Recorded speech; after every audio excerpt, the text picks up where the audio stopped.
Good evening and welcome to this week's episode of PlayPSVR, the podcast. I believe it's episode 58. We are getting up there, guys. We're getting kind of old.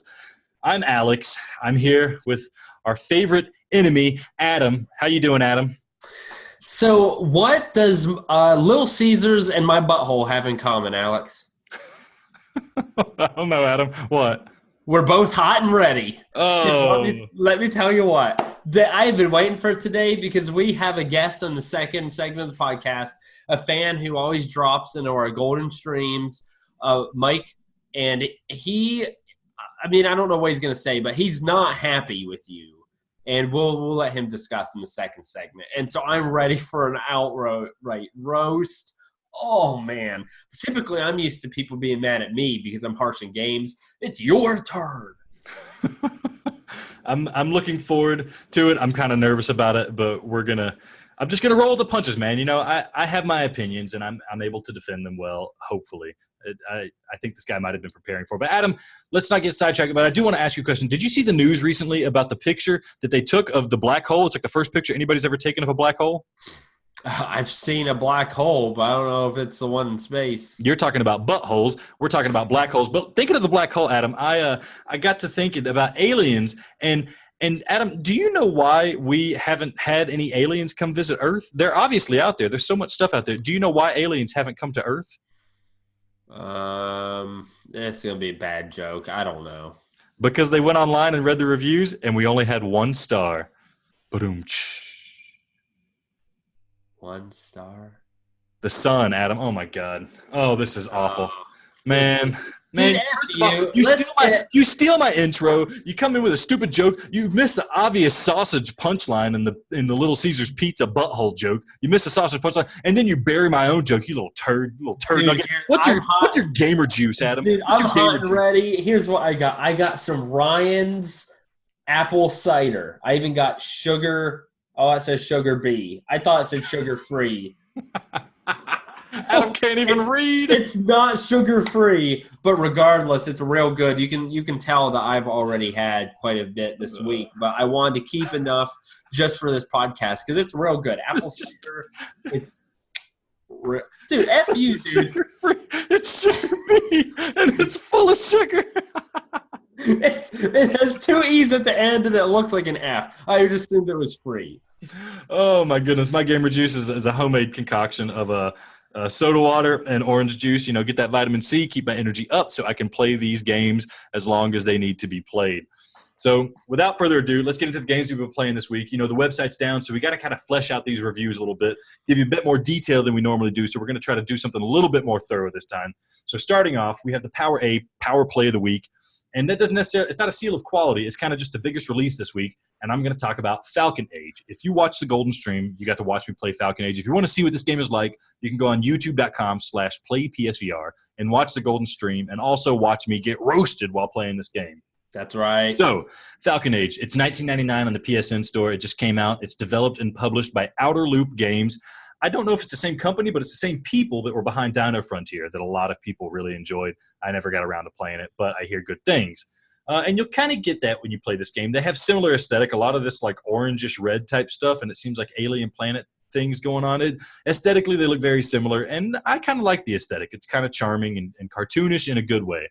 The genre, it's an action-adventure game. You know, kind of it reminds me of Zelda, but that's kind of a good thing if the game was doing a little bit better than it actually is.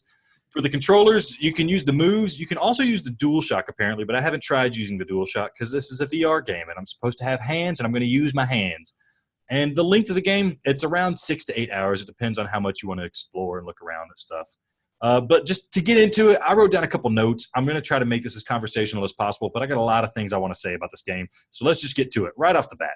This game just feels boring. If you were watching the Golden Stream, you might have been bored watching the Golden Stream because there's just so much walking around with not a lot going on. You spend a lot of time walking around this admittedly kind of pretty and charming world, but it's pretty. It's not breathtaking like Zing. There's nothing like anomalous and awe-inspiring. It's just, you know, it's clean and it's pretty and it's kind of technically impressive and a little bit interesting.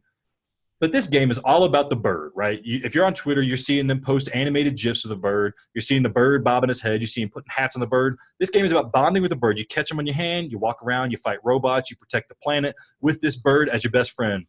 But for a game about bonding with a bird, this bird is rarely with you, because here is the hugest mistake with this game. When the bird is on your hand, if you move so much as a muscle, the bird immediately flies off of your hands. It flies off, flies as far up in the sky as the game world will allow, and it is gone. And it is not coming back until you bring the controller up to your mouth and you hit the button and it pretend whistles, and you sit there and you wait like 15 seconds for it to fly back. So basically, Falcon Age, bond with this bird, but oh yeah, the bird is never freaking there. So the bird often, he gets off your hand, and it'd be one thing if he stayed close by. But no, the bird's going to fly all over the place, and that means he's going to fly into enemy fire. So there are turrets all over this world, and they are shooting a shotgun blast of needles at this bird, damaging this bird, and the bird is all the time going down. So you can't even enjoy the combat in this game. You can't stop and try to strategize and, do a plan of attack, because guess what? The second you start moving, the bird's going to fly away, and he's just going to start doing loops around in the sky, and he's just going to start getting nicked and damaged and brought down by the turrets.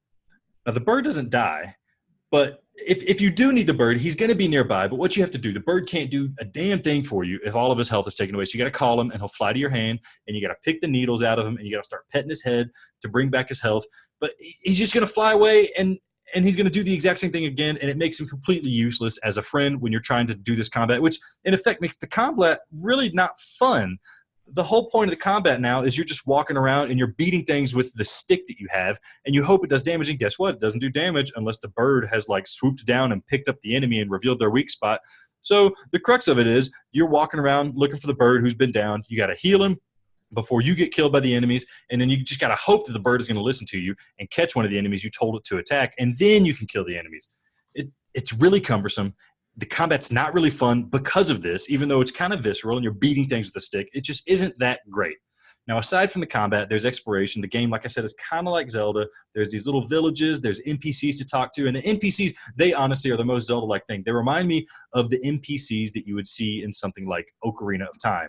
Now, that would be a good thing if we were still in the Nintendo 64 era, but we're not. So these guys just kind of say stuff, and they're kind of quirky and quaint, but it's not really interesting, and they're kind of selling the world a little bit, but the story doesn't make sense because you're supposed to be on this planet that's inhabited by, mostly robots, and it's almost like a post-apocalyptic thing and this desolate landscape, but these people are juggling, and they don't seem to be having a terrible time with it, and all the NPCs look the same, and you're supposed to have some kind of connection, but every guy looks like the other guy, and I don't really understand what's going on. I don't understand who they are. I don't understand who I am. There's not much of explanation about it. I mean, I know I'm this girl on this planet that's the same race as these other humans, but they're not really saying anything that's really fleshing out the world for me, other than just typical, I don't like what's happening. I'm going to hope something better happens. And they don't really do anything. They give you quests, but the quests aren't that fun because the rewards for the quests are just like fruits and cooking items. Now, this game, a huge element of it is they think I want to cook. They think I want to cook items all the time. I get all these ingredients, and I have to go through this really cumbersome menu, and I got to drop these ingredients according to a recipe inside this food cooker, but the ingredients are too big for the food cooker to even recognize it, so the recipes don't work. I don't get the ingredients. I don't need the ingredients because the ingredients make health potions that I give to the bird, but the bird is too stupid to fly to my hand and eat the health potion. It's just everything is centered around this bird, and the bird will not stay on my hand, and the bird will not come to my hand, and the bird's too busy getting shot down by turrets, and I have to heal it because the bird's not going to die. It just makes everything seem futile. If the bird lands on your hand and he's got low health, you can pat his head and he gets health back, which makes this whole cooking health potion thing futile as well. So this whole section of the game is worthless. Unfortunately, it's like a whole third of the game because all the rewards are based around cooking fruit treats for this bird. Oh, my goodness. What else do I have to say here? I don't know, man. I don't like the cooking. There's a little bit of cool things with the birds. Sometimes you can pick up grenades and you hold the bird and you put the grenade next to the bird and you let go, and the bird will fly off with her grenade, and you can point at an enemy and the bird will drop a grenade on them. That is awesome, except half the time when I try to put the grenade next to the bird, it just drops the grenade on the ground and the grenade blows up, and suddenly I'm down one grenade. Now, the grenades aren't everywhere, so I need 5 grenades. I only have 3 grenades because it took 2 grenades to try to get the bird to grab onto it, and then one of those times the bird got shot down by a turret because he didn't know what he was doing because the pathfinding was so bad in this game. Let me think of some good things to say about it. When the combat works, every once in a while the bird's going to do what you tell it to, and it kind of feels interesting. the stick that you have to beat enemies with has an electric whip, and it's satisfying sometimes to whip at items and pull them back like Castlevania or something. It's not super effective. I really wish you could attack enemies with that, but at best it's going to stun them. But most of the time it's just going to kind of go off in the wrong direction than what you meant it to do. The game's really straightforward. There's little variation in combat. There's a lot of walking around on an empty but kind of pretty environment, and it's got an interesting color palette, but aside from that, the game just bores me, man. The whole time I'm playing it, I'm just thinking to myself, why is this fun? Did the developers play this? Did they have fun playing it? Is VR even fun? Are video games even fun? This game had me questioning video games in general. And so for that, if I had to give it a score, I'd probably give it something like a 5, 5.5. It's competent. It does some interesting things, but it doesn't do anything with those interesting mechanics, and those interesting mechanics don't work all the time. So it's like, I don't even know what we're doing here. I don't know what's going on. The story kind of starts making no sense when you get about halfway through it. It's just plot holes all over the place. I don't know. Meh. 5, 5.5. Meh. I'd much rather play Vertigo Home than this. Oof. Well, that was a whole lot of crap, Alex. Sorry. Yeah, I agree. Watching on the stream, it didn't look that interesting. You know how I hate when people try to use characters and bonding with them as the main form of entertainment, like in Moss. Like, give me some gameplay. Don't have gameplay, I don't give a crap about your Falcon or your mouse or whatever Ghost Giant is going to be about. I don't know what he is. I'm a feeling I don't like that game either. But I played a game with little animals as well. Played Angry Birds VR this week, and it, the thing is, so I'm sure most were like, okay, he's going to rip a new one because it's Angry Birds. But really, honestly, like, I understand the scope of Angry Birds. They were making a game about Angry Birds. And when they did this, they did a good job. So if you don't like Angry Birds, or you don't like the concept of Angry Birds, in which in VR, essentially you have a slingshot in one hand and like 3 little birds per round, and you're trying to destroy these pallets of ice and brick and rocks and wood that are holding little pigs, you're trying to destroy the pigs. So if you don't like Angry Birds, you're not going to like Angry Birds VR. If you do like Angry Birds VR, or if you have a little younger of an audience, say your son or daughter wants to play some VR and you don't want to put them against Home Sweet Home or Intruders Hide and Seek, that'll scare their nuts off, this will be a perfect game. So the worlds they look very good. Graphics are pretty crisp. I mean, it's cartoonish, so it's nothing extraordinary, but it looks very good. The game works very well. One thing that I really enjoyed that they did is when you fail a level, instead of having to sit there and wait, you can hit the move button. It pulls up a screen that then you can immediately hit restart. So if you mess up or you don't succeed, you can very quickly restart, which that would be horrible to have to, like, say I shoot my first bird and I know, okay, that it's not what I wanted. I know I'm going to lose. Instead of having to shoot my next 2 birds, I just immediately restart. So I'm really happy that they did that. It's definitely, you could tell they were thinking about the player in that regard. The game isn't horribly difficult. I think the difficulty is right where it should be. There definitely were some challenging stages, but overall, it wasn't that difficult. But just playing in first person was kind of cool, I was somewhat impressed by how, I guess, fun that it was. The one thing that is just really the killer with this game is the fact that it's only an hour. I literally sat down and I beat it in like exactly an hour. I think it was like an hour and 2 minutes or something like that. So that hurts it. There also wasn't a platinum trophy. A lot of games like this have world high scores, and it doesn't provide that. There aren't any unlockables. Those 3 things I would have really liked to seen. But what I'm hoping is that this was a VR game that was kind of testing the waters, and that maybe they'll come out with another Angry Birds game down the road, and it'll be a little more fleshed out, and it'll have, some extra content to it. But that's really about my only thing that I could say isn't great about it. It's $14.99. So for an hour of gameplay, that may be a little steep, but at some point it's going to go on sale, and I'm sure it'll probably be worth that price. Again, especially if you're an Angry Bird fan or if you have younger audience. If you don't like Angry Birds, like I said, you're not going to like this, even though it's in first person. It's just a nice little, I guess, port of Angry Birds, and I thought it was pretty good. So you may thought I was going to rip it a new one, but for Angry Birds, I think they did a good job. I'm impressed with them. And so if those two categories are you, I would consider purchasing the game. Alex, are you interested in Angry Birds at all, or did you see gameplay of this? What did you have any impressions? So I was interested in this because I really enjoyed Angry Birds on the phone. It was a simple gameplay mechanic, but there was a lot of content there, and that's what really saved it. Was this you could do this simple thing that was enjoyable and done well, and you could do a lot of it. And it sounds like this kind of misses the entire point. It's a simple gameplay mechanic, and it does it well, right? Is the tracking good and stuff like that?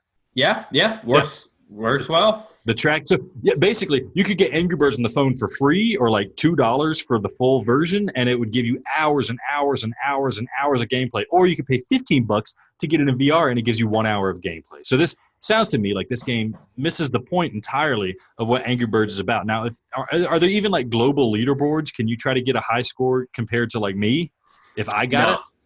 No, not that I found. What is the point? What were they thinking releasing this game then? $15. Like I said, I'm hoping that it's just a feeler. And, again, the game works well. There were 13 levels per world and 4 worlds. So what, you got 72 levels.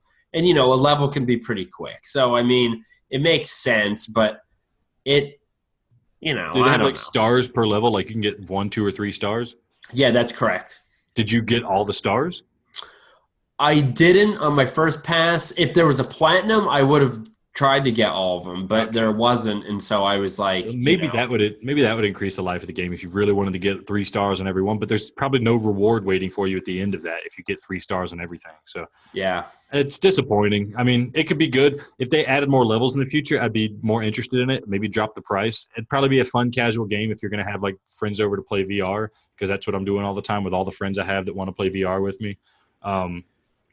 Okay. That doesn't happen. The other thing I think, too, that maybe is a deterrent is that a lot of people, I'm sitting at a waiting room waiting for my dentist. I play Angry Birds because it's something to do. I'm not doing anything. It's, fun. It's engaging. It makes me think. But, when you're sitting down and you're like, okay, I have 2 hours to play a video game. You want it to be stimulated. You want, especially in VR, you want to be immersed in something. And this isn't going to do that. Yeah. It's make it worth putting the headset on for it, Yeah. Well, like I said, for Angry Birds, they ported Angry Birds very well. I'll put it that way. Okay. So, I'm ready, Alex. I'm ready for us to roast you and talk crap about you. So I think we're going to head into segment 2. Like I said, Mike is coming with us. Stay right there. If anything, turn the volume up, because you are going to want to hear this. Trust me, we will be back with Mike in segment 2 of PlayPSVR, the podcast.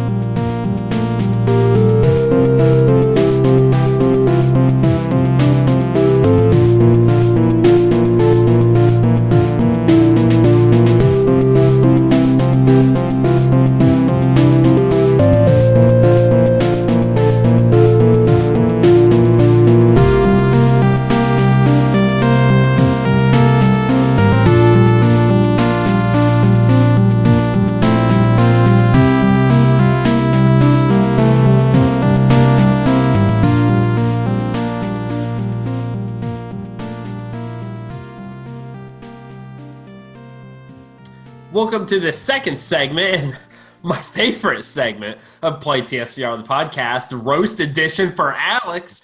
I am here with our good friend Mike. He always joins us for the golden streams, and he talks to us on Reddit and all the other avenues of PlayPSVR-isms. So, Mike, how you doing tonight there, buddy? I'm good. How are you guys? Dude, oh, I've been waiting for this for a long time. Alex, are you ready to get yours? I've been, I hate to admit it, but since that golden stream where I was just getting roasted and roasted and roasted, I've been kind of nervous about this because I like to think I can think on my toes pretty quickly, but I feel like Mike has been saving up to drop some bombs on me, and I'm kind of nervous, but yeah, I'm ready. I want to hear this. Oh, dude. Okay, so first, Mike, we got to ask, we ask everybody, what is your go-to gamer juice for tonight's podcast? Well, tonight I'm doing this, I picked it up on a gas station on the way home. It's called Bang Fuel Your Destiny. It's a coffee energy drink, so. Oh. Coffee is it coffee in itself an energy drink? Not really. I thought it had a bottle of energy, caffeine, right? Caffeine. It's got caffeine, yeah. Yeah. Isn't that what? So what's the difference between this and regular coffee? Like, what else does it have to make it an energy drink? Bull semen. Bull semen. That's what taurine is. It's bull semen. Did you go to Rhino the come and go? Yeah, rhino semen. Yeah, did you go to the come and go? Only a few times. Oh. What today or all week? Whole week. Oh, that's horrible. Okay, so I got a joke for both of you guys. I don't know why I put this joke here, but I don't know. So what did the blind guy say when he walked by a fish market? Oh, Alex's her legs have been opened. Oh! Alex's mom's legs are open. Oh, Mike, right out of the gate, man. That hurt you. The thing is, it's not that far off. This was a good evening, ladies. Oh. Alex's mom's a lady. Is that the answer? Yeah, it actually was the answer. Oh, close. You were close. Oh, my I think Adam. What did you get like a raunchy joke book from like the 50s or something like that? No, we've been telling them at work, man. I heard that one today from a coworker. Like a 60-year-old dude. No, No friends. No, I don't think so. I think he has friends. Okay, let's get back to it. Alex, you got any questions for Mike before we start tearing you up? So I need to figure this out, Bob or Mike. You got to clarify this for me because on YouTube, I see the name pop up, Bob Signey. I'm calling you Bob, and I'm just hitting you up with Bob, and it says your name is Bob Signey, but you told us your name is Mike, and I got to know: are you telling us lies? Do you have split personalities? Is it just your middle name? I need to know, and I need to know what the story is behind this. And Adam specifically wants to know: is Bob your stripper name? Yes, actually, in fact, it is. My grandpa was a stripper, and he won state stripper of the year like multiple years in a row. And I just wanted to follow in his footsteps. I called my name Bob, just like him, and stuck with it. What a legacy! Yeah, legacy. Yeah, because of his legs. Stanky legacy. Well, I'm kind of disappointed you don't have the camera on because I'd just like to see. Are you stripping right now? I can.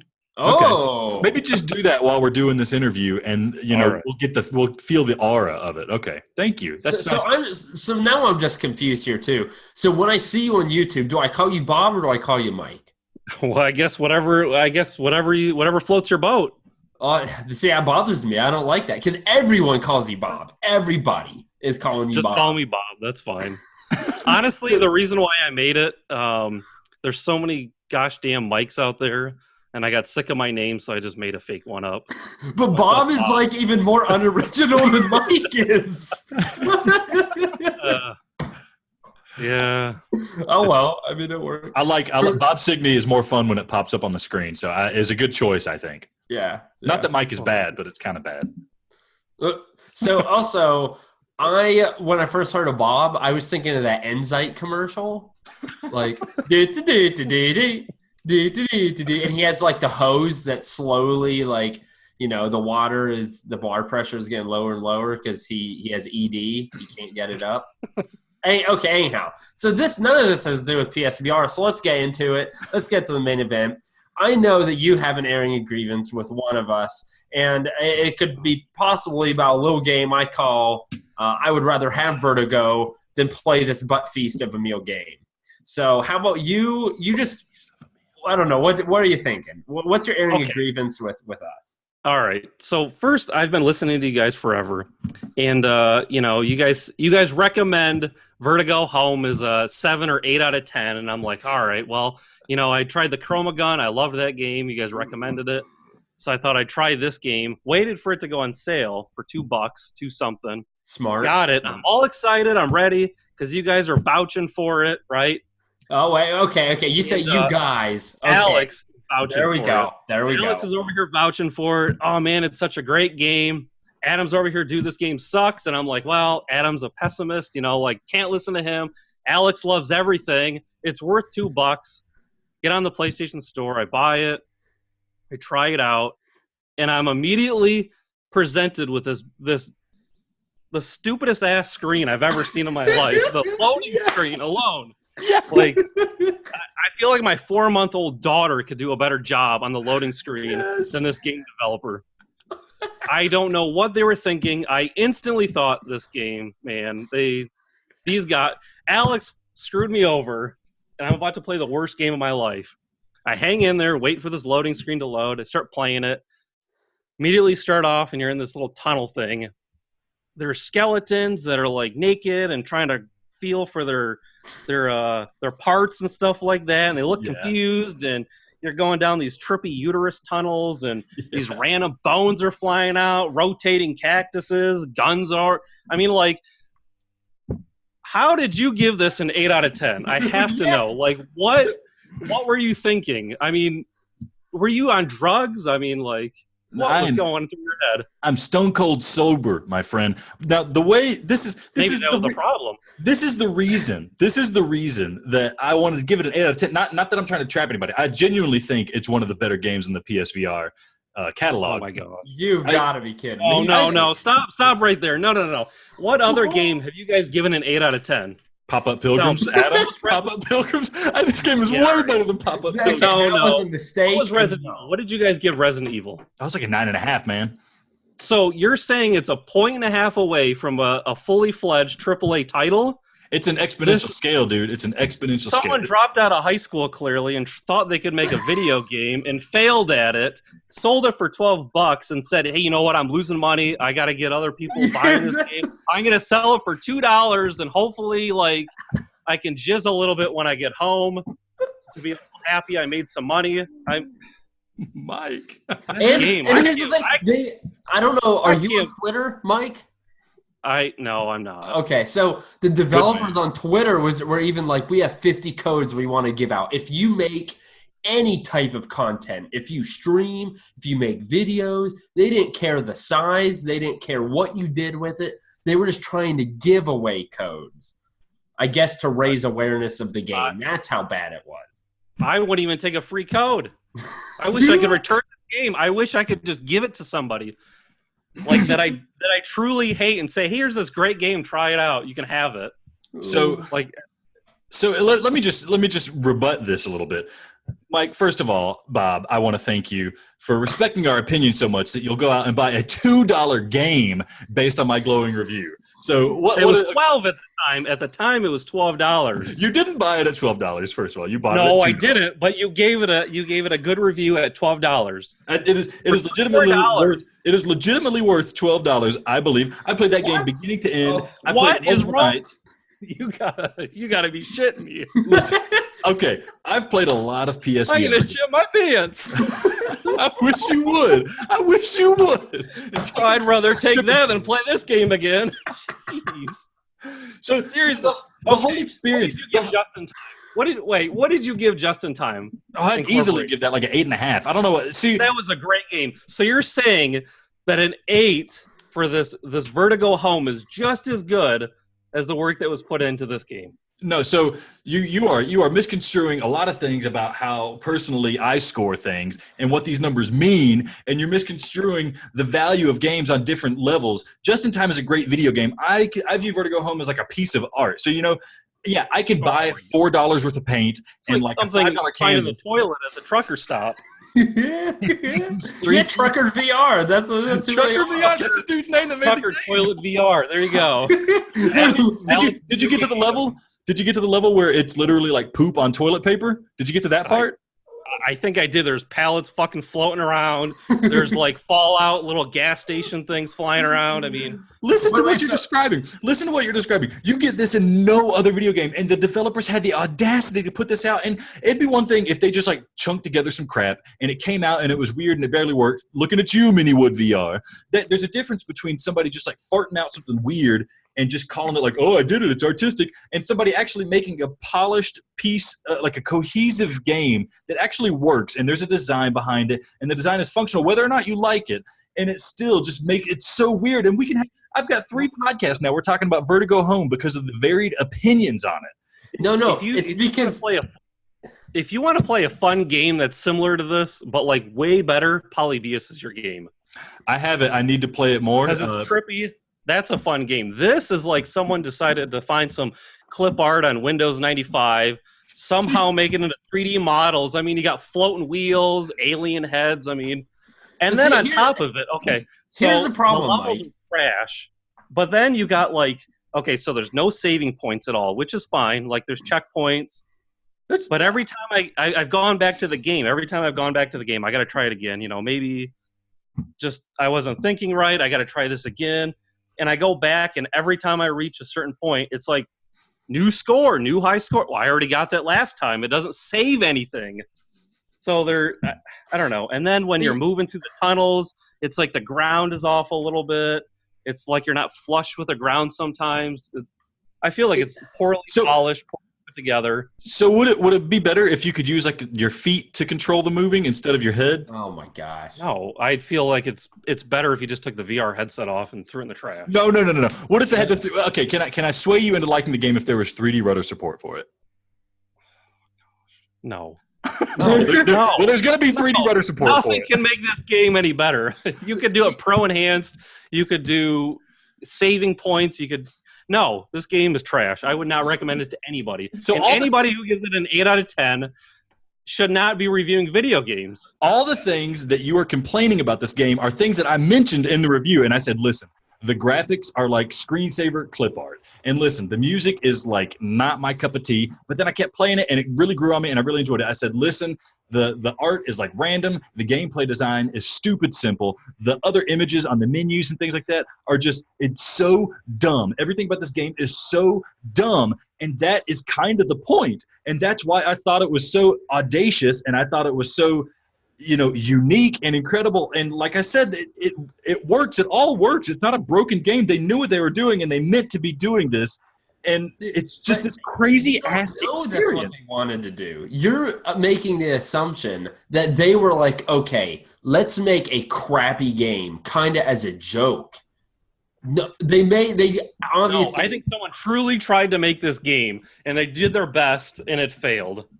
I think that's what it is. You guys have such a horrible palate when it comes to appreciaing art.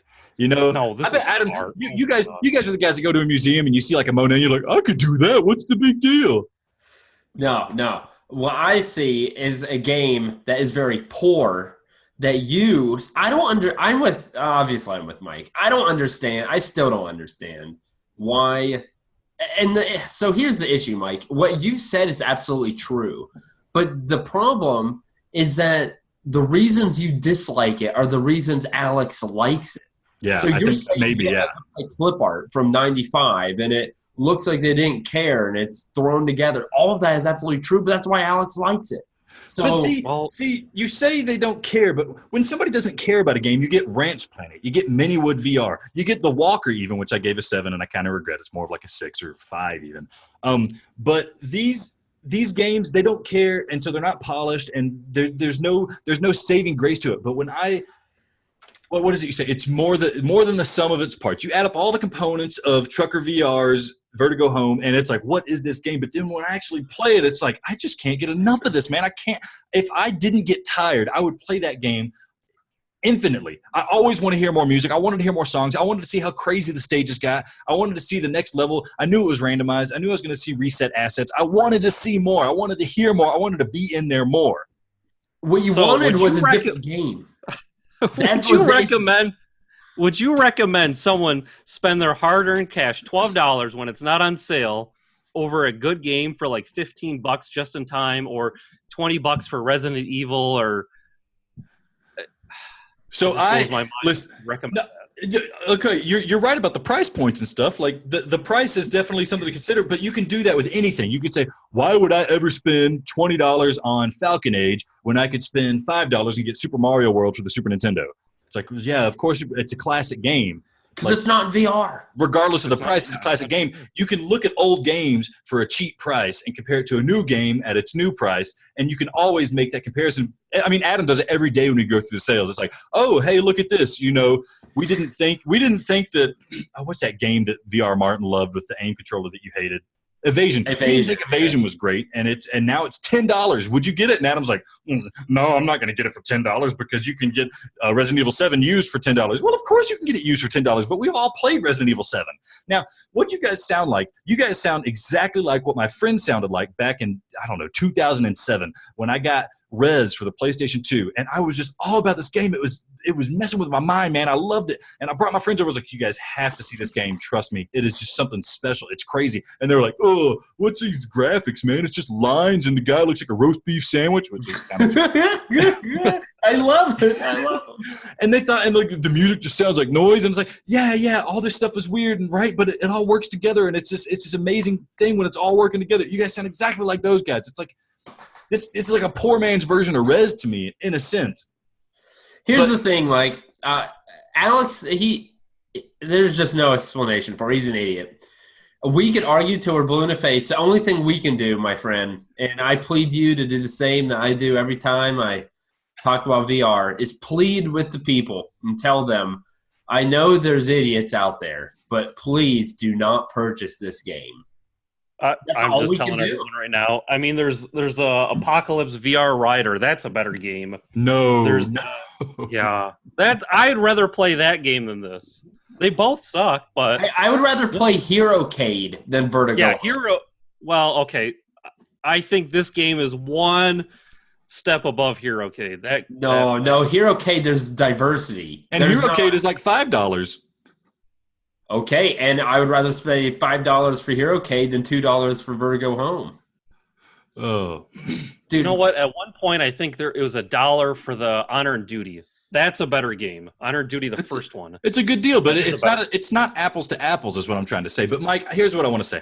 I'm so happy that you listened to me when it came to a game review, and I honestly feel a little bit bad that you might have gone out and purchased this game, and I would feel bad if somebody spent $12 and they purchased this game and they did not enjoy it. However, I have never made it seem like this game is for everybody. I came straight out of the gate when I talk about it on the podcast, when I talk about it in the review. I always say, man, this game is weird and it's not for everybody and it looks like a piece of junk, but here's why I love it.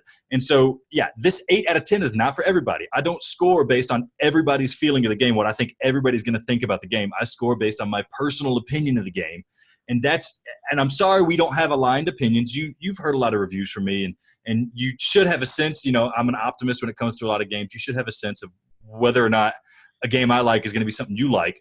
But I am sorry that you bought it, thought it was going to be something fantastic, and it just wasn't your cup of tea. How can I earn your trust back, Bob? Mike. Delete that game. Tell your listeners that they should not be buying this game. The damage is probably done. What if I took the review off the website? Would that make you trust me more? You don't even have a website. Yeah, we got rid of it because you guys are so cheap. You guys don't even have a website. We're working on it, Mike. He was freaking putting 8s for Vertigo Home. I had to do something, Mike. I couldn't keep that up there. I was turning out 8s faster than the web was processing. It was so bad. Yeah, it was. That was the exact reason. I mean, if you remember, what was it, maybe 3 episodes ago, I was like, dude, I think we covered this on a podcast. I was like, you gave this an 8. Like, there are people that are going to be deciding to purchase this game because you gave it an 8. Here, I'm going to look, while we continue, I got some more questions for you, and I mean, this was great to rib on Alex for a little bit, but I want to talk to you a little more. I'm going to pull up the VR Game Critic, and I'm going to look at the other scores that Vertigo Home received, because I personally don't know, and I cannot imagine they're very good. So I'm going to look at that. Bob, have you ever liked a game that is underappreciated by anybody else? If so, what game was it? And how did it make you feel when you heard people say bad things about it? Underappreciated. I honestly, like, I remember so many people talking crap about Driveclub, and I loved that game. I still love it. Yeah. So, and people talk crap about it. They deleted it and took the servers down. And how do you feel about that? I'm kind of mad, but yeah, I still like you can still play the game offline. and I'll be playing Vertigo Home offline after you guys delete it off of the server. I wish they would. They need to delete. Hopefully that's soon. Okay, are you ready here, Alex? Yeah. No, this. I'm hoping this doesn't go against us, because like I don't know. Oh, okay. No one's. Let's see. PlayStation Country gave it a 70, and Press Play Media gave it a 62. Those are the only two people who reviewed it. I think Will gave it like a 7 on his video. Will is just like you. Will likes Nintendo Labo. I don't want to hear anyone coming to me who has played Nintendo Labo. That's not. I don't even think that's real VR. I think it's like one of those picture VR things. Yeah, it looks like you're playing. Might as well play on a phone. I heard it was like a step up from a phone, but definitely not like PC or PSVR. Why are we talking about Nintendo? This PlayStation VR podcast, Adam, is that all the reviews you have to throw in my face? What? Those are the only people who reviewed it because it was so freaking putrid. They probably got paid off. I think they got paid off. That's what you're not seeing. You're not seeing the fat stack of cash in my pocket that I got from Trucker VR. See, here's the thing. Yeah, like I talked about last week, a lot of people, and I mean, I definitely feel the pressure too, in that you don't want to sever relationships and you don't want to absolutely destroy a game. You know, you got to be professional and you want to be nice. You want to be optimistic.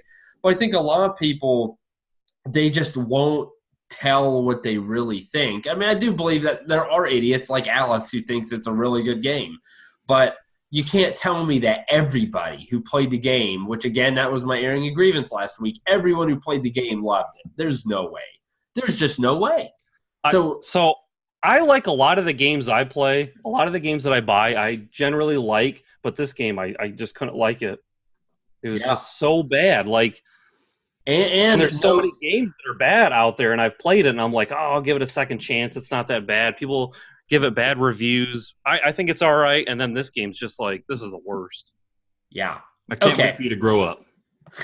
You're a fool, Alex. Here's what we're going to do, Mike. So I don't trust Alex. You shouldn't trust Alex. Those of you at home shouldn't trust Alex. But here's the thing. Since you got burned up the anus with a hot iron because of this man, now I want you to tell us and the listeners what they should buy. So right now, I am going to run through some sales. You tell me whether that is worth the price or not, and let's try to right the ship that has been steered so wrong. You ready to go? I'm ready. Right off the bat, baby, let's do it. Vertigo Home, $259. My gosh, just shoot me now. I'm going to take that as a no. Oh. Okay, VR Ping Pong for $299. I'd say no. Okay, I am feeling you so far. Moto Racer 4, $799. I didn't even know that was PSVR. What is it called? Moto Racer 4. Oh, I played that. That game sucks. Right, dude, I've heard so many bad things about it. I don't know. So why does it suck? I'm really curious. It's just not that good. It's like the VR carts. It doesn't really. It's not flush with the ground. It doesn't feel like you're actually driving. You're on like a motorcycle, and it just doesn't turn as well. I have a motorcycle, and it's nothing like the real thing. And VR is supposed to get you like the real thing. Yeah, it's nothing like it. It's awful. Okay, crap shoot.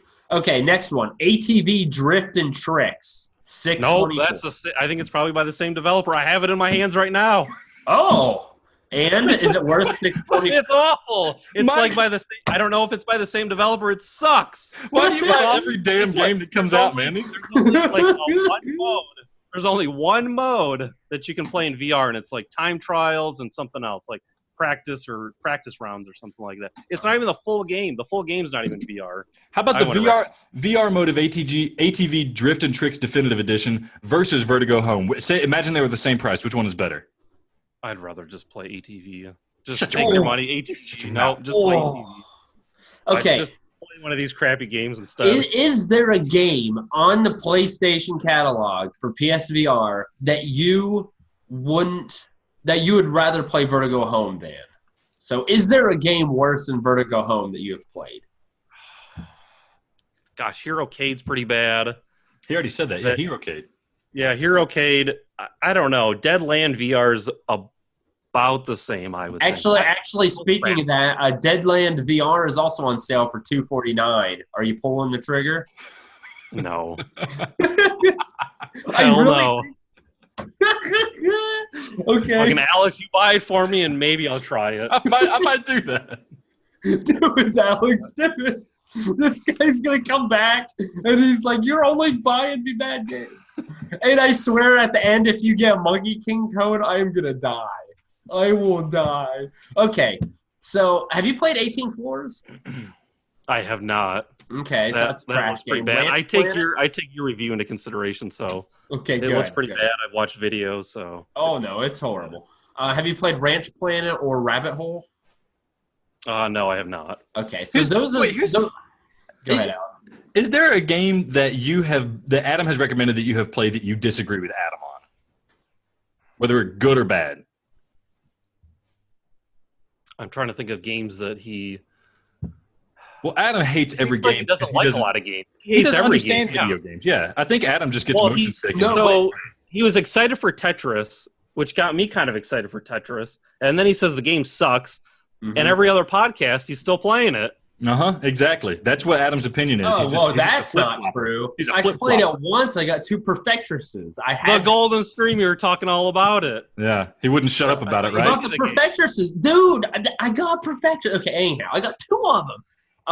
Here we go. You said you loved Chromagun. Guess who also loved Chromagun? Yep. That was F you, Alex. You were piggybacking off my back, son. I'm the one who brought it up. I'm the one who reviewed it. Granted, you helped me with the score. We averaged them. But trust me, that was all me, baby.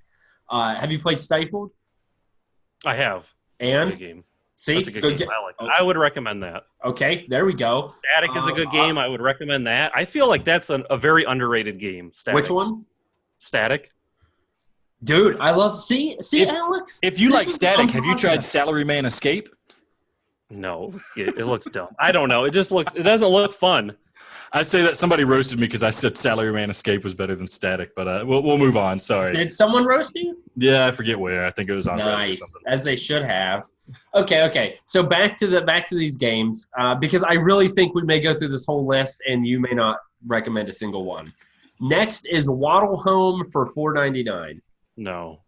All right. Evasion for $19.99. No. Yeah. Okay. This one may get us. A Bow to Blood, Last Captain Standing for $19.99. Oh, that's too much money. Maybe for 10. It's a damn good game. It's way better than $10, but okay. Okay. Yeah, I want to play that one. I haven't played it yet. Yeah. It seemed interesting, but Alex got to review it. That's okay. And then Trover saves. Say what? I said I can't trust his reviews. I know. You really can't. You just really can't. The last one's Trover Saves the Universe, but that's obviously pre-order. It's $26.99. No one knows if that's worth it. So that looks fun. I played the Rick and Morty. I played the Accounting Plus by the same guy. I like those games. Yeah, I was gonna attempt the platinum, the Rick and Morty, but dang, those mini games tore me up. That was hard. Yeah, I remember playing that. I was screaming and I was about to throw my headset off, but I platinumed the game. What? Dude, yeah, I did. What a I got it. Yeah. Dude, seriously. Alex wouldn't understand because he's too busy playing crappy games and loving it. But the one that got me was the stupid, you had to recharge the battery. Yep. That was murder. I don't know how you did it. I got like maybe 60% of the way there, and it was just too much. There's a rhythm because I was getting really upset about it too. Like it's just you kind of just got to breathe and relax and just kind of go through the motions, listen to the sounds and stuff like that, and you'll get it. Oh my gosh! Well, I'm already up 5-0 on the Platinum Challenge, so I don't feel like I should really have to. I'm not in panic mode where I'm going to go back to it yet. It's because Vertigo Home doesn't have a Platinum. I spent all that time on it. Dude, Oh my you really anyone's diary has a broken platinum, and I'm one trophy away, and I can't get it. So that's great. Sure. That's what you get for buying Vertigo Home. Yeah. Oh man, come on, dude, you butthole. Okay, so yeah, Mike. So what games are you most looking forward to this year? Because we got some big hitters coming up with Blood and Truth and Everyone's Golf and what I wish to be. What was the one game I was so looking forward to, Alex? That will absolutely crush my spirit. Oh, Persona Dancing in the Night. It wasn't that, butthole. So, what games are you looking forward to, Mike? Undead Citadel is supposed to come out for the PlayStation VR. I think it's out for the PC. That looks pretty sweet. It's like a VR zombie slaying game, so that looks pretty cool. Okay. Animations look pretty badass. It looks polished. No Man's Sky actually sounds interesting. I listened to an interview with Sean Murray, and he was talking about it. It sounds really awesome. Blood and Truth looks sweet. One of the first games I played on VR was the London Heist, and I just instantly fell in love with VR because of that and Resident Evil. So, and then it was called Kill X, and then they changed it to Immortal Legacy. I don't know if you guys have heard of it, but it was it was a demo in the Chinese store shortly after like the VR came out, and that was kind of cool. It's kind of feels like a Resident Evil type of game, a little different, but kind of like a I don't have high hopes for these Chinese games, as you know. They always look really pretty, but then they play like turd. Well, if you play the demo, it's actually kind of fun. The demo is fun. You're like in a cave and you got to shoot these weird creatures and stuff. I know something that looks and plays like turd, but you like it. But that's beside the point. One thing that was, I forgot if it was a Chinese or Japanese developer. There was a game, and it was a small game. It may even been a demo. It was called Chain Man. Do either of you remember that? Chain Man. I remember the demo it was on the Japanese store, but I think it was a Chinese developer. Okay, yeah. So, yeah, I think maybe you're right. It was a demo. It was a horror game, and, there was a chain man, and it was, I guess, assuming he's trying to murder you, and it was dark and looked scary. I always wanted to play that, but it never came over here. I didn't hear much from it. I wasn't going to get a Japanese account just to play that one demo. Alex, don't you have a Japanese account? Mm-hmm. I haven't hunted down that game, but I have one. Dude, you should do it for me. Do it on Twitch or something, because I want to. You've made me mad today, Adam. I'm not going to do it. Dude, screw you, dog. Screw you. I don't know. F you. Okay, Mike, we got Ghost Giant. Everybody's Golf for Blood and Truth. Right now, which one you taking? Blood and Truth. All right. Sure. Is there any wiggle room there, or is it no doubt? I don't know. I've been waiting for Blood and Truth since Bravo team sucked. Yeah. So here's my question about Blood and Truth is, London Heist came out and it blew us all away, and it was early in VR. For a lot of us, it was like our first VR experience. And so, of course, it's going to wow us. It's like the Mario 64 effect where it's like, yeah, 3D games are incredible. They're never going to get better than this. Now that we have a lot of experience with PlayStation VR and VR gaming, do you think something like London Heist will have the legs to carry an entire game for, however many 5 hours that the game will last? Are you expecting, if it was just as good as London Heist, but it was about 5 hours long, would you be okay with paying $40 for this game? Yeah, I would. I would definitely. $40, dude. That hurts. That's expensive. Yeah, it's a good game. They've been working on it for a while now, so. Yeah, it looks really polished. I've heard good things about it. All the previews from PAX and stuff, everybody says it's really fun. There was one dude on Reddit who was hating it, but he also said he hated London Heist. I thought London Heist was one of the best things on VR World. So I don't see how it can go wrong, but we've been proven wrong many times. The impatient Bravo team. Oh, yeah, Bravo team was a big letdown. Wow. Yeah, it was interesting. I listened to an interview on the Falcon Age, and I was like kind of getting excited for it. And I was like, oh, this guy sounds like this is a good game, because it was the developer from the Dino game, right? Dino Frontier. Yeah, that was a good game too. And so, well, yeah, I think. Dude, I don't know. Yeah, my thing is every game that I bought that's $40. That's been like a big title, I've gotten totally bent over. Didn't even get lubed up. Just straight raw. Freaking, Tetris Effect, Firewall. Didn't you get Res for $40, or was it $30? Dude, F you. It wasn't even close to that. I think it was $30. Yeah, I'm pretty sure it was $30. But it was totally worth it, though. That's not. Did you guys ever play Farpoint? Yeah, man. Oh, We yeah. played Farpoint. That was $60 when it came out. That was a good game. I'd recommend. We just lumped that price into the AIM controller as well. Yeah, that was a great game.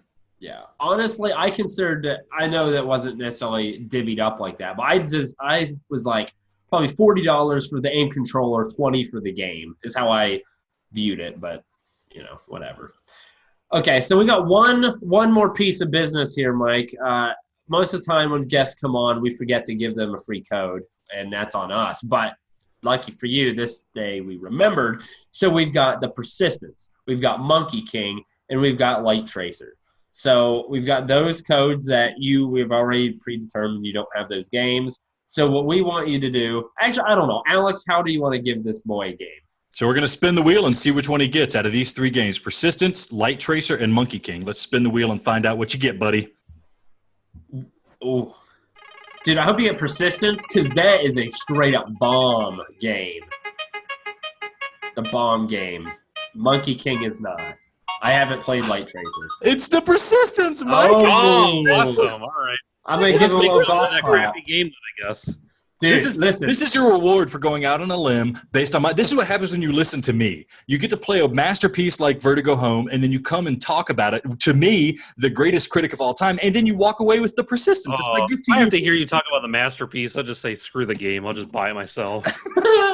Dude, no, seriously. Persistence, though, was, I mean, if you listen to the podcast, it was my favorite game for quite a while. I think To the Top ended up taking #1 because of the replay value. Dude, Persistence is baller. You're going to love it. I can't wait. Awesome.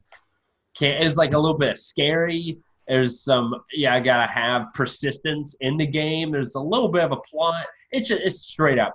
It's a good game. I think I gave it like a 9. And you and I think alike, dude. You're going to love it. All right, awesome. All right. For it. All right, Cool. Well, Mike, do you have any last words? We're running out of time here. Do you have anything you want to plug or any parting words for me or Adam or the listeners? Don't listen to Alex's crappy reviews. Yeah. All right. Don't play Vertigo Home. Please don't play Vertigo Home. Please. Right. It's not worth $2. If you don't want $2, just send it to me. I'll give you my address. Flush it down the toilet. Do whatever you want. There you go. All right.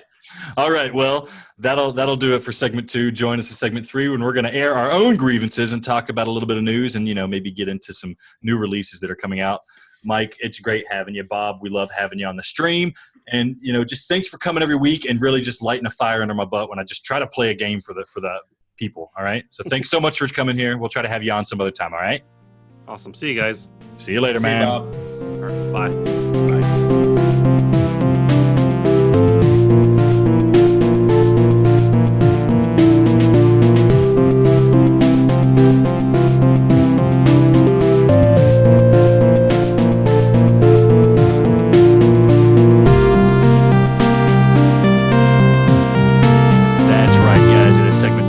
PSVR, the podcast. I hope you guys enjoyed Adam and Mike Bob tearing into me as much as I enjoyed playing Vertigo Home, because that was brutal for me. It was painful and embarrassing, and I regret having Mike Bob on, and I regret giving him a code for the Persistence. What a reward for being such a rude person to me on my podcast. I had the generosity to invite him to voice his opinion. He comes on and he trash talks me. This is not the airing of grievances. This is just Alex letting his feelings out. I think you are right for a Ghost Giant playthrough because you are a sensitive little cock, and I think that you just cannot wait to get your little heartstrings pulled and to tear up a little bit because you're an attention whore. You put out these horrible reviews because you want attention. I'm not giving it to you. I'm going to start my airing grievances because I'm not doing this today. Number 1, actually I have 3 airing grievances. They're going to be quick hitters. I'm not going to, elaborate too much. So it was awesome that on Reddit we got contacted by VR365. If you don't know them, check them out on YouTube. They create one VR-specific video each day. First of all, that is awesome. Second of all, holy crap, the time that must take. And 3, dude, you are awesome.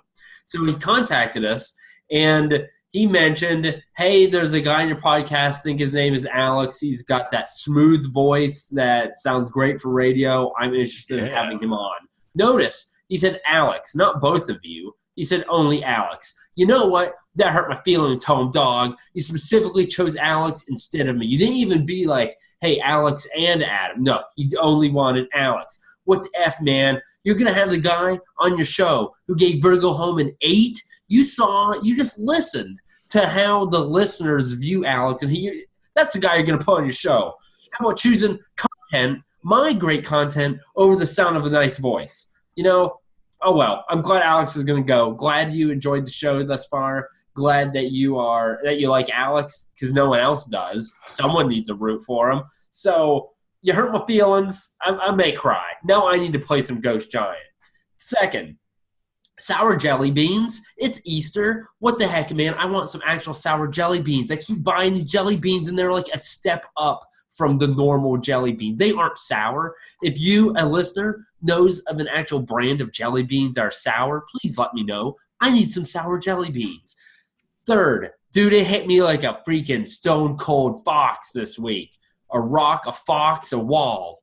Super cold. You remember back at E3, Alex, when there was a leaked picture of a big screen that said Super Cold, and they were like, it's a sequel to Super Hot. It's happening. Do you remember how excited I was? And I just thought this week, I was like, man, that didn't happen. That's like, super cold of them, isn't it? Dude, what? Like, who are you? Why would you do that? That is cruel. That is absolutely horrible. Like, that was such exciting news. I would absolutely love a sequel.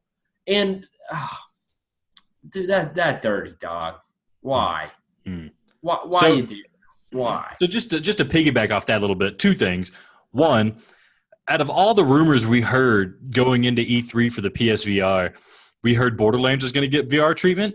They didn't announce it, but it did. We heard No Man's Sky was going to get VR treatment. They didn't announce it, but bam, here we are getting it in the summer. BioShock was announced getting VR treatment. We haven't heard anything about that yet, but there's still rumors in the mill, so maybe we'll get that. And maybe there's still something happening with Super Cold, because it was just announced this week that Super Cold sold more in the VR version than the PC version sold of the flat game, which is really rare. The VR game sold way more than the normal flat version game that was hyped as Game of the Year in multiple outlets. So, did you mean Super Hot? Huh? Did you mean Super Hot sold more in VR than... Yeah, did I say Super Cold? You did? I was like, wait, Super Cold is actually a thing for PC? No, VR? I meant Super Hot. Super Hot VR sold more than Super Hot Flat. They're not identical games, but you would imagine the flat game would sell more. So that's impressive. Maybe it didn't sell more, maybe it made more money. Either way, Super Hot is a profitable IP in the VR realm, so that gives us some hope. But yeah, that is very dirty of them to leak that Super Cold thing. It's just somebody's Photoshop trolling. Oh, ruined our week, man. I really thought it was going to get announced. It looked real. Wow. Yep, those are my grievances. All right. My grievance is short and simple. But freaking IGN, rarely reviewing VR games. Remember they gave Borderlands like a 4, and now Borderlands says aim support is freaking amazing. IGN gave Falcon Age a freaking 8. An 8 out of 10. Now, you guys rag on me for giving Vertigo Home an 8 out of 10. Falcon Age, an 8 out of 10, that is unforgivable. It's not an 8 out of 10. I'm generous giving it a 5.5 out of 10 for how much I just don't want to play that game. I'm going to complete it because I think the platinum might be easy, but I don't want to play that game anymore. I don't want to. Because you're down 5-0, ho. God. IGN freaking suck, man. I know we shouldn't rail on other reviewers or critics and stuff like that, but it's just like it's such an egregious score, so out of whack and weird and not good. It's like, do you guys even play games? Do you think this is the best VR can do? So you're like, it's one of the better VR games, so fine, it's an 8. No, I don't think anyone even gives credit to them anymore. They're idiots. They're like the #1 game reviewing website in the world. So they got something, but I think it's just them getting paid by developers and they rip off the reviews of other people. Oh my God, pissed me off. Anyways, get IGN off my tongue, man. Let's go into some news. We're going to hit these real fast. Adam, This week, it finally happened. You can change your PSN ID name. So, Adam, you no longer have to be Stoner Boy Kickflip 420XXX. You can actually change your name to something cooler. What's it going to be? What are you going to change your name to, Adam? Chode Boy 69XXX. Choda Boy 69XXX. No, not Choda. That name's taken. Chode Boy 69. Ah, okay. Yeah, so I changed mine from I almost regret it now. I was Ducktown for a long time. I changed it to PlayPSVR, Alex, so you guys can find me more easily because I know you just want to talk to me. Dude, it should have been Ducktown. It had to have been Ducktown. It should have gone from Dicktown to Ducktown. Yeah, I think that might have actually been a good idea. Hey, it's not too late. I think I could pay $10 and do it again. Maybe if PlayPSVR dies, I'll definitely do that. Wait, you had to pay? No, the first one is free, and then in the future, if you want to do it again, you have to pay. Oh. And the little caveat, there's some games that it can mess up your game saves. They have a list of them. I don't think any of them are VR, so you don't have to worry about it too much. Next, a new game got announced. It's coming out April 23rd. It's called Chair in a Room, Greenwater. Looks kind of spooky. It's from the people who made Exorcist VR. Adam, did you watch the trailer? I just watched it just now. Did you see it? I do not like to look at trailers of games that I'm hoping to play because I don't want any of those preconceived notions in there. So I have not. I'm going to go in blind and I'm going to enjoy the crap out of it.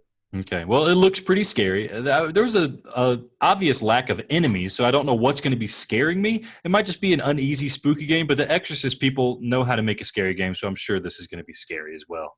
It looks like Sirento, whatever you want to call it, that ninja game, it got pushed back to June 2019. That's coming up pretty soon, so I didn't know it was coming out any sooner than that. What did it get pushed back from? It's supposed to come out in May. Oh, okay. Well, all right. 1 month. I mean, only a month, but still, it's a big-time game we're waiting for. So sounds like maybe they're trying to line up the launch with the 3D rudder, which, hey, it would be a good pack-in. If they were to pack in a game with the 3D rudder, that might be a decent thing to do. Let's see. We got the Dreams early beta coming out on the 16th. Is that 16th of April? Is it already about to happen? I think so. All right. So this is the deal where you can get it for $30 before it comes out, full version for $60 when it finally comes out. The VR component isn't going to be there yet, but it's like if you get it now, it's like getting the full game at a discount, and maybe you can learn how to make some content in flat before you jump into VR headlong and really make something crazy. So that's exciting. I'm thinking about pulling the trigger on that. I hear so many good things. Adam, are you going to do it? I know. I did not like the beta. It just didn't interest me that much. Okay, I get it. I understand. I'd rather play Rec Room. Yeah, not a bad point. Speaking of which, we should do Rec Room this week for the Golden Stream. How about it? I'm about ready to release a Golden Stream here soon. We better hurry up. Let's hurry up and get past it then. Blood and Truth has gone gold. That's right. They finished developing Blood and Truth. They started printing the discs. The game is complete, except for the updates are probably going to release to fix bugs and stuff after the launch. But they have decided that it is done, which is good. It seems like they're not rushing down to the last minute, which bodes well for this game. It means maybe it's a fully complete game and they're happy with what they've done. So that's exciting. It's coming out soon. Speaking of Blood and Truth, Target has a buy one, get one half off sale right now, and that includes some pre-order games, which means you can buy a game like, I don't know, Everybody's Golf, and you can get another game like, I don't know, Paw Patrol for the PS4 and get that for half price. Adam, did you get anything in this sale? I got Paw Patrol and Everybody's Golf. Shut your mouth. No, I got what did I get? Oh, I got Wolfenstein and Everybody's Golf. Pre-ordered them, physical. That's a good deal. You get you combine that, divide it in two. It's a good price for each game. I bought not Everybody's Golf. I bought Blood and Truth because I think it's going to be good, and I'm all right with getting burned because it looks like a quality title. And I actually did buy Paw Patrol for my daughter. It's like that game is freaking expensive, man. You cannot find it for cheaper than $30. Dude, you have Conrad the kitten. What more do you need? Yeah, she doesn't have a head that fits inside the VR thing. Her head's ginormous, man. I need 2 VR headsets to get her in VR. Poor little girl. Okay. I love you, baby. This week's releases. The first one's Quiver. So this is pretty solid because it's multiplayer, 4-person multiplayer, I believe. A bow and arrow. You actually, with your hands, motion controller, of course. And you got to defend, you got to attack. And I think it's going to be, it looks pretty good. People are excited for it. It popped up early on the PlayStation Store. I don't know if people were actually able to download it, but it was on the PlayStation Store, and then they took it off because they accidentally put it on there a little too early. but it looks pretty good. We haven't got a chance to play it yet, but I'm definitely going to play it. It looks good. I mean, if it could harness the controls of like In Death and then have that multiplayer component, it's going to be a very good game, and one in which I think I would rather play than some other games that are multiplayer that involve guns and hours and fires. Yeah, so this has a lot of hype. I think Quiver might have been like one of those games that came out on PC that people really enjoyed. So I'm looking forward to playing it too when it comes out. It might be kind of a wave shooter, but if it's good archery components, kind of like what's that game? Ancient Amulator, I'm all about it. So this might just be like a good version like that with 4-player co-op instead of 3-player co-op. So I'm all aboard, man. Up next, we got Ghost Giant coming out from Zoink Games. This is not up Adam Street. This is right up Alex's street. It reminds me of Fantastic Mr. Fox. It reminds me of the Isle of Dogs, that awesome kind of animation, stop-motion stuff. I can't wait to cry, trying to help out this kid just live his life and grow things on the farm and stuff like that. I hope I don't get burned thinking I'm going to have an emotional connection with this character, and then he flies off my hand and get shot down by turrets, and I have to try to hunt him down and pet him again, like Falcon Age. So I'm looking forward to Ghost Giant. They say you, as a Ghost Giant, you're the protector of the lonely little boy Lewis, who's in dire need of a helping hand. Build trust with Lewis by helping him overcome big or gigantic obstacles and discover Lewis's world, meet its eccentric inhabitants, and experience a heartwarming and sometimes heartbreaking story. Adam, this sounds exactly like what you're looking for in a game. This is, oh my gosh. Moss was bad, but this... I don't want you saying bad things about it. We got to play this game before we say bad things about it. I'm really have high hopes for it. I'm really excited about it. Of course you do. Everyone's given it a 9 out of 10 or higher. So I mean, who's played it? Can't be trusted. You're right. They can't. That's why I think it's going to suck. Table of Tales, however, is the last game coming out for PSVR this week, and it's a tabletop RPG where you pretty much take the helm of your party and you go through different worlds and adventures, and apparently it says investigate the misdeeds of their past and face up to their terrible dangers. This is intriguing to me, so thankfully we got some code, so I'm going to play this. It's under embargo until the 16th, so I can't say anything. I don't know. I haven't played it yet, but I don't really understand how this is going to work, like a tabletop RPG. So I'm intrigued in that. And I'm hoping it's a good game. We saw it on the State of Play, and it seemed somewhat interesting. Mainly, like, the concept was just, I was like, what the heck is this? So I'm hoping it's a good game. We'll see. We'll definitely talk about it next week. Until then, you'll probably see us stream it on Twitter or Twitch, maybe YouTube too. So check out on that. You got any thoughts? Which one of these 3 games are you most excited for, Alex? Real quick. This is actually a solid lineup. I really have a hard time picking. Ghost Giant's probably going to be good but short. Quiver's going to be great multiplayer. I have to say maybe I'm looking forward to Table of Tales the most because I am a sucker for strategy RPGs, and I love the tabletop stuff like even League of War Arena VR. It's a simple, stupid game, almost like a cell phone game, but it's fun because you're picking up things and dropping them on the table. That sense of presence you get from putting things on the table and watching them move around, it can be really exciting if done right. It's kind of like why Dark Eclipse doesn't seem like anything special, but it's just fun to play because you're moving these pieces around with your hand. It's cool. I enjoy it. I hope that this kind of takes the RPG route and less of just kind of like a random board game route, but we'll see. I have high hopes for it. It's my most anticipated title on the list. Nice. All right. Well, then we want to thank you guys for listening to Play PSVR, the podcast. And I want to thank Mike. Thank you for joining us, dude. Thank you for ripping Alex a new one. Guys, check us out on Spotify, iTunes, Google Play.